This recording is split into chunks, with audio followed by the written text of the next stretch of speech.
True story जहां एक couple बीच समंदर में फंस जाते हैं। कैसे सरवाइव करेंगे, क्या वो बच पाएंगे, जानेंगे कहानी में आगे।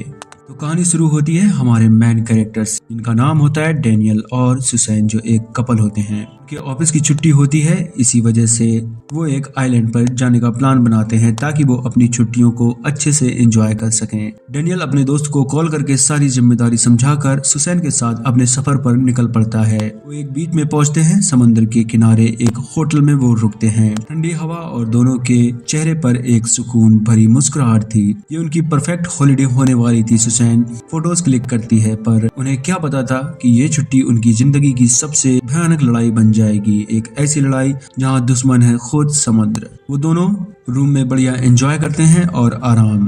इसके बाद सुबह होती है और दोनों एक स्कूबा डाइविंग ग्रुप के साथ एक बोट में निकलते हैं। उस बोट में 20 लोग होते हैं। एक प्रॉपर चेकलिस्ट चल रही होती है। ऑक्सीजन के सिलेंडर भरे जा रहे होते हैं और हर किसी का नाम लिखा जा रहा होता है। सबको एक रिमोट कोरल रीफ के पास ले जाया जाता है, ब्लू सान खूबसूरत समंदर में। बोट का क्रू उन सबको गाइड करता है और कहता है यहाँ खतरा नहीं है, लेकिन ये समंदर है, यहाँ कुछ भी हो सकता है, इसलिए होशियार रहो और अपना ख्याल रखो। पानी में उतरने की तैयारी करते हैं। उनके सिक्योरिटी में 3 लोग थे। वो उन्हें रूल्स बताते हैं कि कैसे खुद को सेफ रखना है और खतरा होने पर हमें अपने हाथ हिलाकर इशारा करना है। सब अपना मास्क यूज करेंगे और कपल के साथ डाइव करेंगे और पानी के अंदर हम सिर्फ 35 मिनट रहेंगे। बारी बारी सभी लोग पानी में कूद जाते हैं। उन्हीं के साथ सुसैन और डैनियल भी पानी में कूद जाते हैं और डाइविंग के मजे लेते हैं। अभी एक लड़की के नाक में पानी चला जाता है, जिस वजह से बोट की क्रू लिंडा उसे पानी से बाहर निकाल लेती है। सुसैन और डैनियल समुद्र के काफी नीचे चले जाते हैं, जहाँ उन्हें बहुत सारी रंग बिरंगी फिश मिलती हैं। वो वहाँ फोटोज क्लिक करते हैं। अब डाइविंग का वक्त खत्म होता है। ग्रुप के सब लोग एक एक करके वापस सरफेस पर आते हैं, बट सुसैन और डैनियल अब भी समंदर के नीचे डाइव कर रहे होते हैं। बोट के क्रू ने जल्दी जल्दी लोगों को गिन लिया, लेकिन उससे एक गलती हो गई। किसी और कपल का रिटर्न काउंट सुसैन डैनियल की जगह कर लिया और सब वहां से निकलने की तैयारी करते हैं, लेकिन वो दोनों अब भी समुद्र की गहराई में डाइव कर रहे होते हैं। डीप एक्सप्लोरर बोट लोगों को गिनकर वापस चली जाती है, बिना देखे कि सुसैन और डैनियल अभी भी समुद्र के नीचे हैं। गलती और 2 जाने बीच समंदर में फंस गईं। जब वो दोनों सरफेस पे आते हैं, सुसैन कहती है डैनियल बोट कहाँ है, बोट गायब है, कुछ नजर नहीं आ रहा, सिर्फ समंदर का पानी है। डैनियल कहता है शायद हम खो गए हैं और उन्हें बहुत दूर एक बोट दिखाई देती है। सुसैन कहती है हमें वहाँ चलना चाहिए। डैनियल कहता है वो बहुत दूर है और अगर हमारी बोट हमें ढूंढने आएगी तो हम सच में बोट से दूर हो जाएंगे, इसलिए हमें यही रहना चाहिए। डैनियल कहता है मैंने कुछ निशान बनाए थे, बट वो निशान उन्हें नहीं मिलते। तभी उन्हें फिर से एक बोट दिखाई देती है जो उन्हीं की तरफ आ रही होती है। दोनों बहुत खुश होते हैं, लेकिन वो बोट निकल जाती है। तभी उनकी तरफ एक शार्क आती हुई दिखाई देती है। दोनों डर जाते हैं, पानी में ही छुपने की कोशिश करते हैं। दोनों फ्लोटिंग जैकेट्स पहने हुए हैं। पानी में बस तैरते जा रहे थे, लेकिन धूप तेज और बोट कोई निशान नहीं। समय बीतता जा रहा था, पीठ दर्द कर रही है, हाथ सुन हो रहे हैं और दिल में एक सवाल बार बार घूम रहा है, क्या हमें कोई ढूंढने आएगा,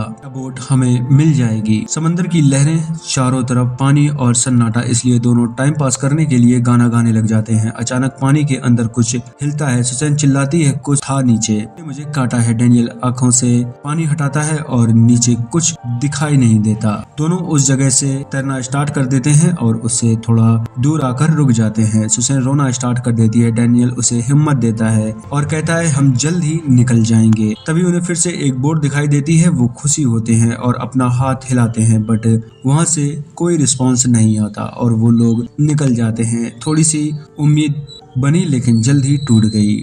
दोनों भूखे प्यासे होते हैं। सुसैन समुद्र का पानी पी लेती है। डैनियल उसे रोकता है और कहता है इसे मत पियो, इससे तुम्हारी तबीयत खराब हो जाएगी, तुम थकी हो, लेट जाओ। सुसैन लेट जाती है पीठ के बल। उसकी आंख लग जाती है। जब उसकी आंख खुलती है तब उसे डैनियल दिखाई नहीं देता। वो जोर से चीखती है और रोती है। थोड़ी दूर पर उसे डैनियल दिखाई देता है। वो तैरकर दोनों एक दूसरे के पास आ जाते हैं। डैनियल कहता है मैं भी सो गया था, शायद इसलिए हम पानी में बहकर दूर चले गए थे। सुसैन के पैर को छोटी छोटी मछलियाँ खाना खाना स्टार्ट कर देती हैं। डेनियल उन फिश को भगाता है और सुसैन को लेके दूसरी जगह जाता है। शाम होती जा रही है, धूप ढल चुकी है, भूख लगती है, प्यास बढ़ती है। तभी उनके आसपास एक बहुत बड़ी शार्क इधर से उधर छलांग मारती है। दोनों बहुत बुरी तरह से डरे होते हैं, बट कर भी क्या सकते हैं। शार्क उन पे अटैक नहीं करती, आसपास मंडरा कर वहां से चली जाती है। डेनियल बहुत जोर से चीखता है और दोनों एक दूसरे से बहस करने लगते हैं और एक दूसरे को ब्लेम करते हैं। तभी बड़ा सा एक जहाज दिखाई देता है।